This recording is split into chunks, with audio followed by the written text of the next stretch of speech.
Let's be honest, wild birds are an absolute delight to see, right up until they're not. So if you're getting a little tired of the constant cleanup that comes with our feathered friends, you are in exactly the right place.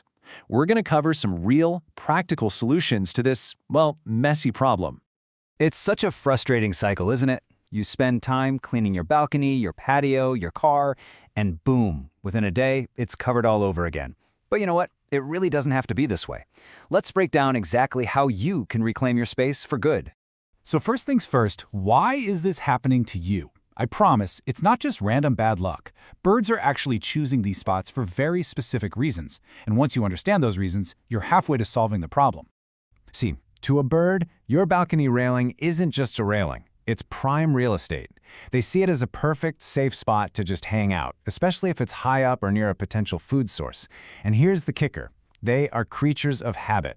Once they found a spot they feel is a safe zone, they're just going to keep coming back. Okay, so how do we make these spots way less inviting? Well, the most direct approach is to use physical barriers. Think of it like you're building a little fortress that makes it literally impossible for birds to land where you don't want them. And when it comes to your fortress, you've got two main lines of defense. You've got nets, which are for total area denial, and you've got spikes, which are for more targeted, surgical protection.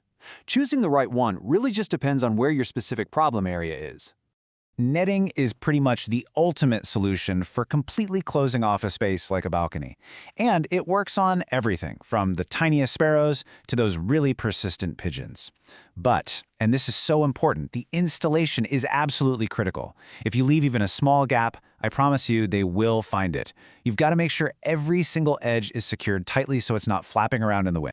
Now, for those specific trouble spots, like railings or maybe the top of your air conditioning unit, spikes are a fantastic option. They just make the surface physically impossible for a bird to land on. It's that simple.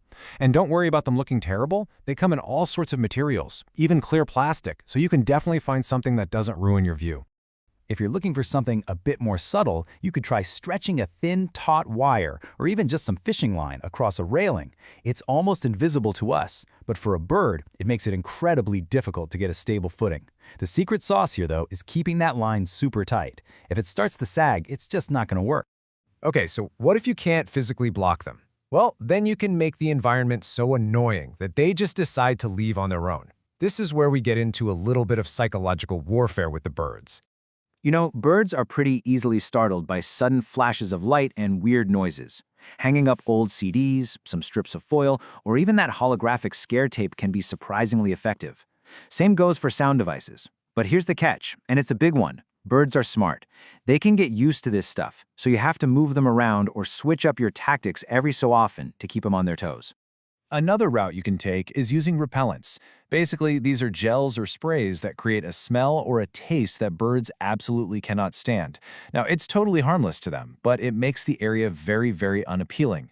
Just keep in mind, these things will wash away in the rain, so you're going to have to reapply them pretty regularly. And on that note, a super important safety warning. If you decide to go the repellent route, please always read the label. Make absolutely sure that whatever product you're using is confirmed to be safe for any children or pets that might come into contact with that area. Now, before you put up a single spike or hang a single CD, there is a vital first step. You have to start with a completely clean slate. Trying to apply deterrents to an already dirty area it isn't going to be nearly as effective. Cleaning up droppings safely is a really big deal because they can carry some pretty nasty stuff. The #1 rule is to never, ever sweep them up while they're dry. That just sends harmful particles flying into the air. Always gear up with a mask and gloves, wet the area first to keep the dust down, and then you can wipe or sweep it up. Then, and only then, should you apply your deterrent.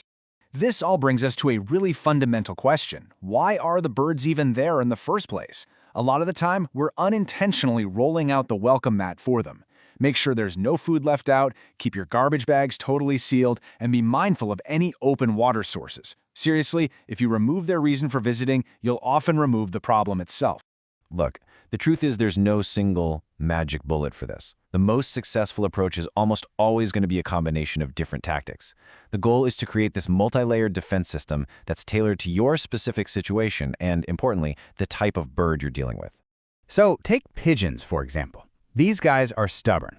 Once they like a spot, physical barriers like nets and spikes are usually your best bet. Smaller birds like sparrows, on the other hand, tend to be more skittish, and you can often deter them with sensory tactics like reflective objects. You gotta know your enemy. And please remember, this is not a one-and-done fix. It's really an ongoing process. Birds learn, they adapt. So what works for you today might not work next month. You have to be persistent and be willing to adjust your strategy if you see them starting to get comfortable again. Ultimately, the goal here is peaceful coexistence. By understanding why birds are visiting, and then using a smart combination of these methods, you can totally reclaim your space without harming them. So take a good look at your situation. Is it time for a fortress of nets, a clever scare tactic, or a mix of both? The perfect strategy is out there, just waiting for you to build it.